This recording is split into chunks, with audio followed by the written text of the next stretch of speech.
Okay, welcome to another video. Today we will be looking after ASCII values and ASCII character sets.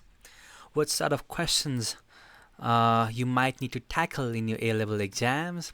So let me go through the concepts first, and we could talk about questions as well.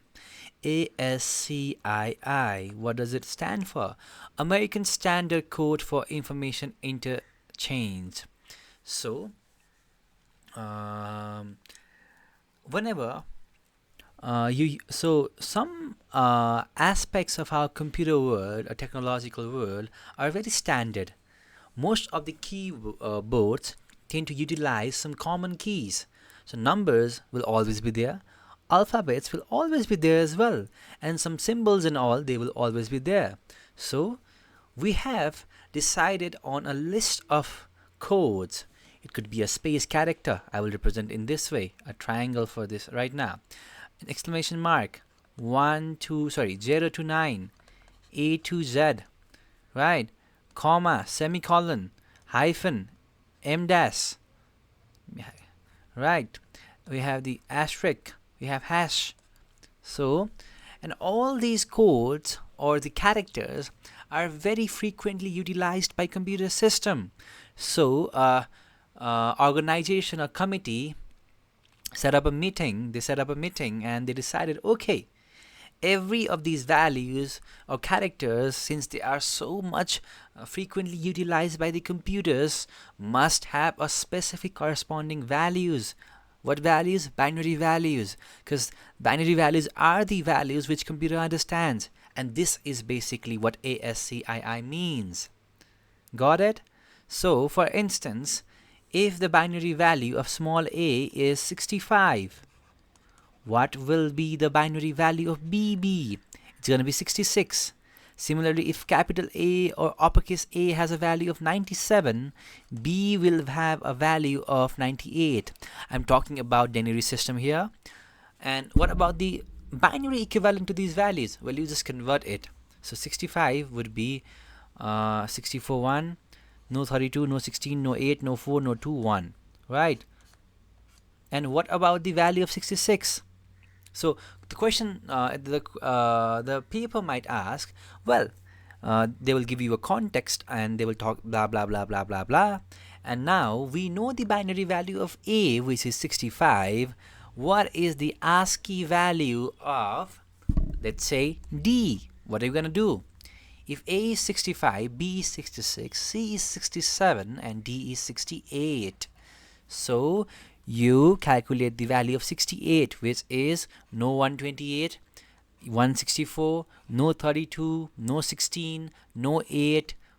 64 plus 4 is 68, so 1 4, no 2, no 0. So this is the binary equivalent to the ASCII value of D.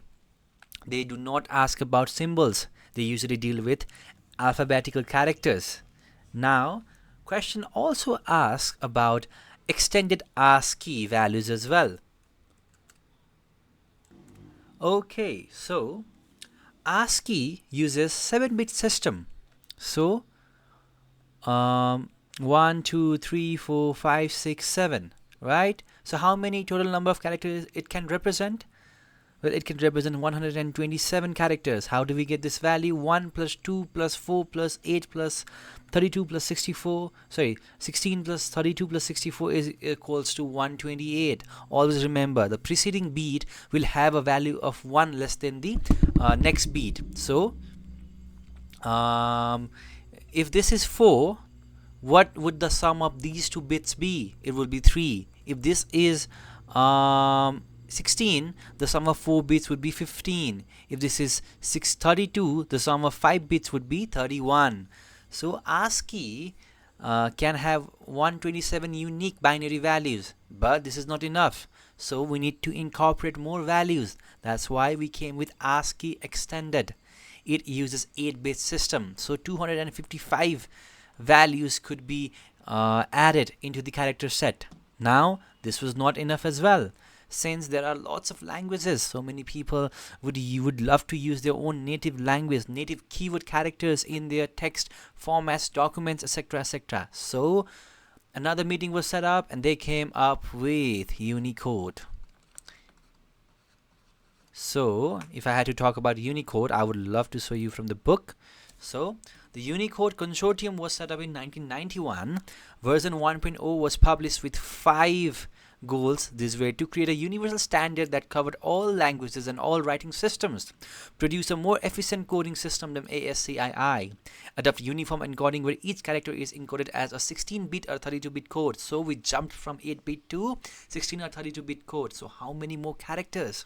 Create unambiguous encoding, so unconfusing encoding, so where each 16-bit or 32 values always represents the same character. So okay, now ASCII values are not standardized, so maybe the book might represent in some order, some other character might just have a changed order, and reserve part of the code for private use to enable the user to assign codes for their own characters and symbols. How beautiful is this, right? So people from Japan, China, India, Nepal, Malaysia, Singapore could have their own characters and symbols. So this particular language option over here allows me to write in my own native language, which is Nepali. This is the beauty of Unicode, right? Unicode is being used by your browser, by your computer system every time whenever you're typing, whenever adding your characters. So this is the beauty of Unicode character. I hope I give you an idea about Unicode and ASCII and extended ASCII. Make sure you're studying the context properly and answering your questions in exam. A frequent question which I tend to see in frequently repeating in past papers is one to convert from the given values to another ASCII character, which I just showed you in the video itself. Another would be, how many different characters does ASCII extended has from ASCII standard? So we know ASCII has 7-bit, ASCII extended has 8 bits. So this is a 1 marks question that I see very frequently popping up in exam paper. So the next video will be about multimedia. I'll see you in that video. In the time being, good luck studying for your exams.